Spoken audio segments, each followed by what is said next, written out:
Lula e Trump fazem reunião de quase 3 horas. Tarifas e terras raras foram os assuntos tratados. E você vai ver também. Lula diz que Trump não terá influência nas eleições brasileiras. Eu tenho razões para acreditar que o Trump gosta do Brasil. E por isso eu quero que ele saiba que nós brasileiros temos interesse em fazer os melhores acordos com os Estados Unidos. E eu acho que, sinceramente, ele sabe a importância dos Estados Unidos. Eu não acredito que ele vá ter qualquer influência nas eleições brasileiras. Investigação da Polícia Federal revela que Vorcaro pagava mesada para senador Ciro Nogueira. 90% dos consumidores pretendem comprar presentes para o Dia das Mães, mas muitos deles deixaram para a última hora. E ainda, Flamengo joga hoje na Colômbia para confirmar liderança na Libertadores. Tudo isso a partir de agora.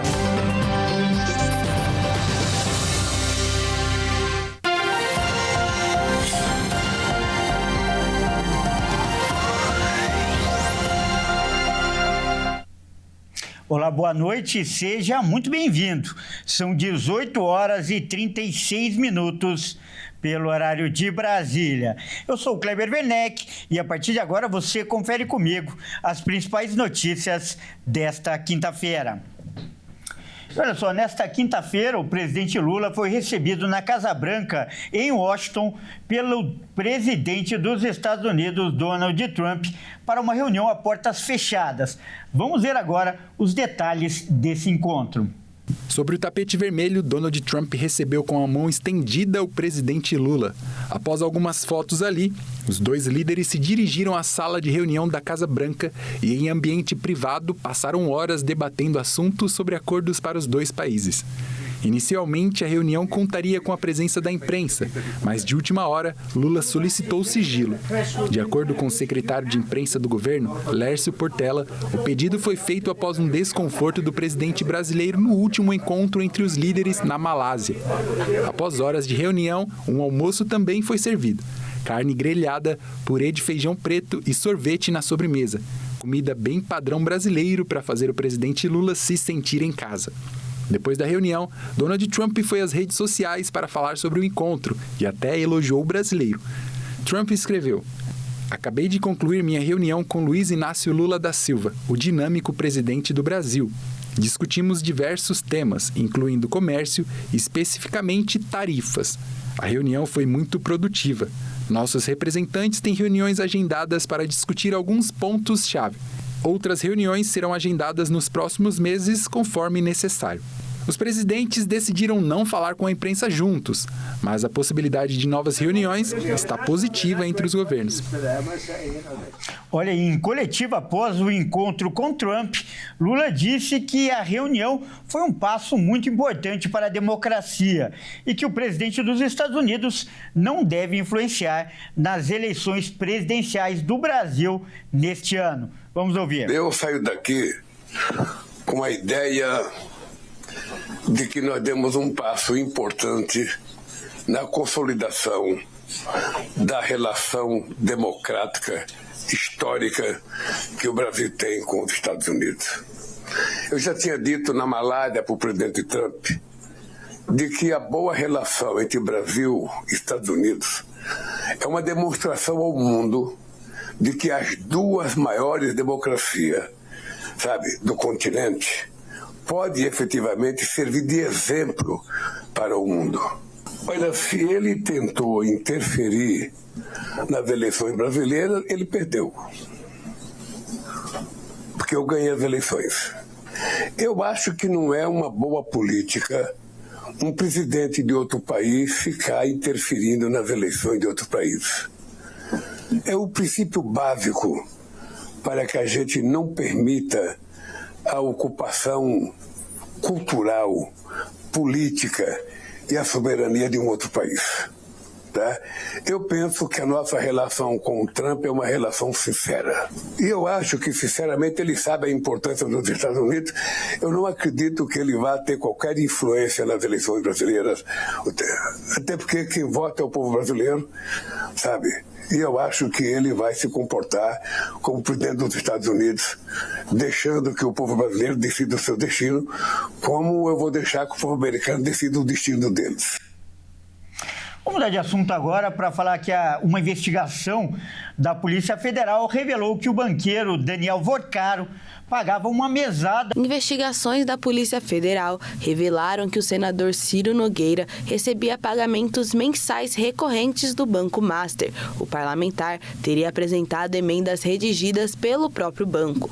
Uma emenda apresentada por Ciro, a PEC, em agosto de 2024, propunha elevar o limite de garantia do Fundo Garantidor de Crédito de 250 mil para R$1 milhão por depositante. O ministro André Mendonça determinou a suspensão de empresas e monitoramento de envolvidos no caso, no âmbito da Operação Compliance Zero. Nesta quinta fase, a operação mira Ciro Nogueira e primo de Daniel Vorcaro, Felipe Vorcaro. Na ação, a PF apura um esquema bilionário de fraudes financeiras envolvendo a venda de títulos de créditos falsos pelo Banco Master. O nome da operação, Compliance Zero, é uma referência à falta de controles internos nas instituições envolvidas para evitar crimes de gestão fraudulenta, lavagem de dinheiro e manipulação de mercado.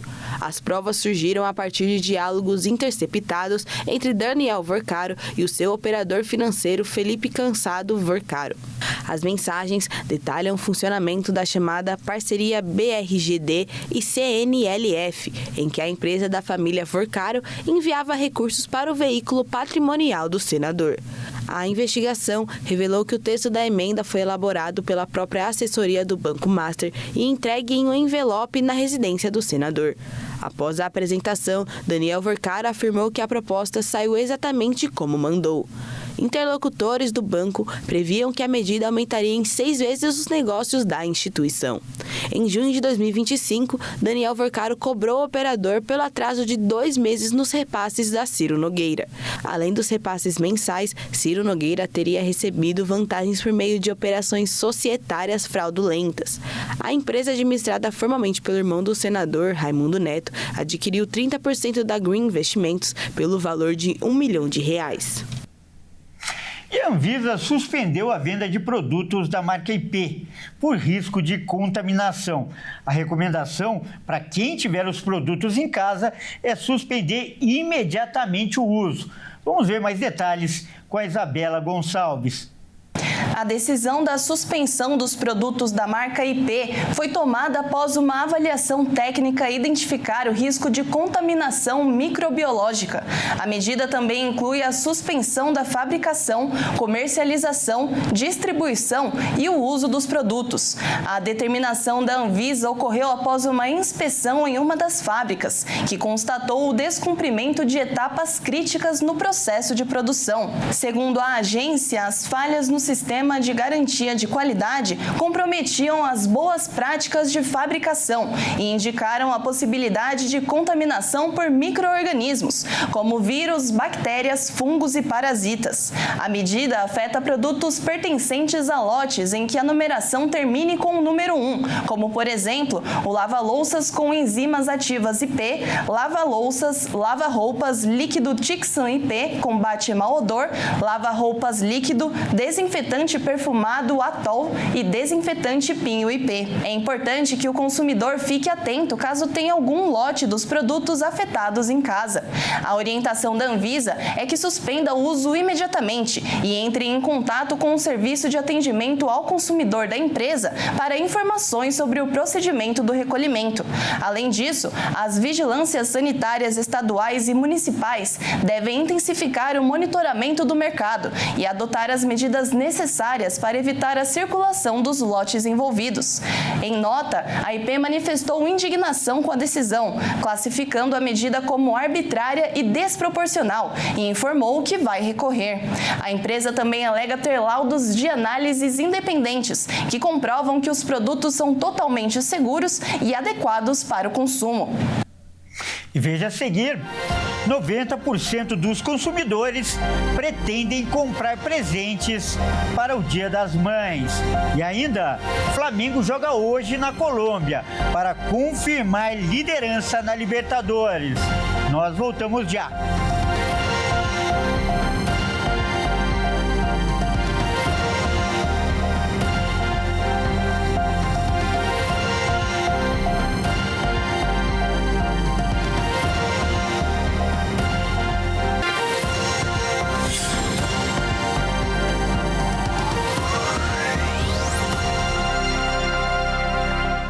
Mais uma vez, seja muito bem-vindo. Nós estamos de volta e ao vivo. São 18 horas e 47 minutos pelo horário de Brasília. Olha só, o Dia das Mães é no domingo e 90% dos consumidores pretendem comprar presentes, mas muitos deixaram para a última hora. Vamos ver com a Bárbara Benício. O Dia das Mães está chegando e o país não se encontra em um momento favorável economicamente. Segundo dados, este ano atingiu o pico do endividamento das famílias brasileiras. Mas, mesmo endividados, os filhos não deixarão de presentear a mulher que o gerou. A Andréia Vasconcelos, dona de uma loja na zona leste da capital paulista, contou como estão sendo as vendas neste ano comparado com os anos anteriores. Depois da pandemia, nós tivemos uma queda muito grande no mercado, no varejo. Hoje, cerca de 13% são compras via internet. Então, para nós que temos loja física, nós tivemos essa queda, mas nós também estamos no online. Então, percebe-se sim essa queda. Tem a procura sim do presente do Dia das Mães, porque afinal mãe é mãe, né? Então, todos nós queremos presentear as nossas mães e também nos presentear. Então, agora, essa semana começa aquela loucura de todo mundo querer comprar o presente de última hora. Pelo menos 38 bilhões de reais devem ser movimentados pelo varejo. O gasto médio do consumidor será de R$ 294. E mais da metade das pessoas prefere comprar em loja física, enquanto as lojas online ficam com 22% do público. A Andréia ainda contou que os compradores da loja física são geralmente os que deixaram para comprar o presente de última hora. A gente tem as duas frentes, então acredito que seja um pouco meio a meio. Como a pessoa sempre deixa para comprar para a última hora, né, o presente, então a compra na loja física ela é maior a procura. Os adiantados compram pela internet para receber com prazo mais tranquilo. Então a gente tem bastante, nesse período a gente tem mais compras na loja física e pela entrega via motoboy. Mesmo com o grande endividamento das famílias brasileiras neste ano, 90% dos consumidores pretendem comprar presentes para as mães e 45% dá preferência para roupas, calçados e acessórios. Já presentear a mãe com perfume ficou com a preferência de 41,7% dos consumidores, cosméticos com 23% e maquiagem teve um percentual de 12% de preferência. Além disso, dar para a mãe experiências como almoços, jantar e viagens teve 12,8% de procura para presentear. O importante, no final de tudo, é não deixar a mãe sem presente. E agora é hora de falar de esportes aqui no Jornal das 18h30. E quem traz as informações é o Bruno Buenos Aires. Boa noite, Bruno. Bruno, a situação do Real Madrid em campo não está nada boa nessa temporada, né? Internamente parece que também há problemas, inclusive de brigas no grupo, Bruno. Conta pra gente. Exatamente, Kleber. Boa noite a você e também a todos que nos assistem. Bom, ontem os meias Tchouaméni e Valverde já haviam se desentendido no treinamento, mas somente com uma discussão. Porém, hoje, os dois atletas se desentenderam novamente e acabou em empurrões e precisou ser separados por companheiros e integrantes da comissão técnica. O uruguaio Valverde levou a pior e deixou o centro de treinamento e foi encaminhado para um hospital após a briga. Vamos entender melhor na reportagem.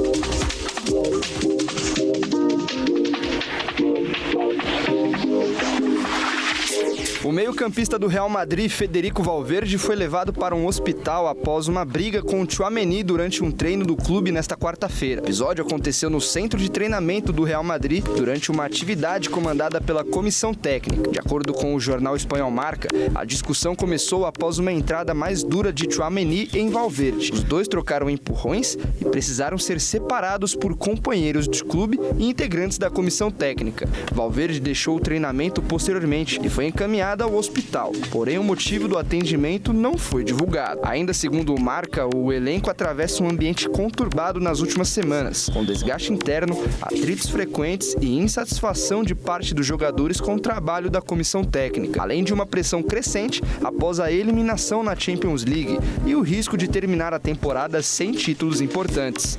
Além da discussão entre Valverde e Tchouaméni no treino, a imprensa espanhola também repercutiu recentemente um atrito entre Rüdiger e Álvaro Carreras, com relatos de agressão do zagueiro alemão, também durante atividades no CT. O atacante Mbappé também entrou no centro da crise após a repercussão negativa de uma viagem durante a sua recuperação de lesão. A situação acontece poucos dias antes do clássico contra o Barcelona pelo Campeonato Espanhol. O Real Madrid precisa vencer para seguir com chances de título. Em caso de um empate, o rival catalão confirma a conquista da La Liga em cima do seu maior rival. Olha só, o meia Valverde se pronunciou agora há pouco em uma rede social. Segundo o uruguaio, não houve troca de agressões e que ele acabou batendo a cabeça em uma mesa que acabou gerando um corte em sua testa. E por isso foi ao hospital, onde foi constatado um traumatismo craniano. E por isso o meia ficará afastado entre 10 e 14 dias e não jogará o clássico contra o Barcelona neste domingo, Kleber. Tá certo, Bruno, e mudando de assunto agora, vamos falar de Libertadores, porque hoje um brasileiro pode encaminhar sua classificação antecipadamente, não é mesmo? Exatamente, Kleber, é o Flamengo. O rubro-negro vai até a Colômbia enfrentar o Independente Medellín às 21h30 e caso vença fora de casa nesta noite, carimba sua vaga para as oitavas de final. O Flamengo entra em campo às 21h30 para enfrentar o Independente Medellín pela quarta rodada da Libertadores da América. O rubro-negro chega embalado para o confronto, já que vem de 9 partidas de invencibilidade, porém vem de empate decepcionante contra o Vasco no fim de semana por 2-2, após tomar o gol de empate no final da partida e deixar escapar a chance de se aproximar do líder Palmeiras. Porém agora, o Flamengo deixa de lado o Campeonato Nacional e volta as atenções para o Intercontinental, já que é líder do grupo com 7 pontos. Uma vitória na Colômbia nesta noite encaminha sua classificação para as oitavas de final, mas para isso terá que bater o Independente Medellín, que vive uma fase oposta da equipe carioca. Os colombianos chegam pressionados para o confronto e com um comando técnico diferente, já que o técnico Alejandro Restrepo não resistiu aos maus resultados e foi demitido. Mesmo com toda a crise que a equipe colombiana enfrenta, eles ainda sonham com a classificação para as oitavas da Libertadores. Sabe que uma vitória hoje os coloca novamente na zona de classificação para a próxima fase. Nesta noite, o Flamengo terá desfalques importantes. Arrascaeta e Paquetá ainda se recuperam de suas lesões e fora de campo, Leonardo Jardim desfalca o rubro-negro, já que foi expulso na última rodada contra o Estudiante. Não estará no banco de reservas nesta noite. E além do Flamengo, mais brasileiros entram em campo essa noite, né, Bruno? Exatamente, Kleber. 3 brasileiros entram em campo pelas competições continentais. Um deles é o Mirassol, que recebe a LDU no interior paulista às 19 horas, em jogo pela briga direta da liderança do Grupo G da Libertadores. O Leão do Interior ocupa a 3ª colocação e garante o retorno à zona de classificação para a próxima fase, caso pontue nesta noite. Em caso de vitória, assume a liderança de maneira isolada. Outro paulista que também entra em campo hoje, mas pela Sul-Americana, é o São Paulo, que vai até o Chile enfrentar o O'Higgins, buscando se manter na liderança, daqui a pouco às 19 horas.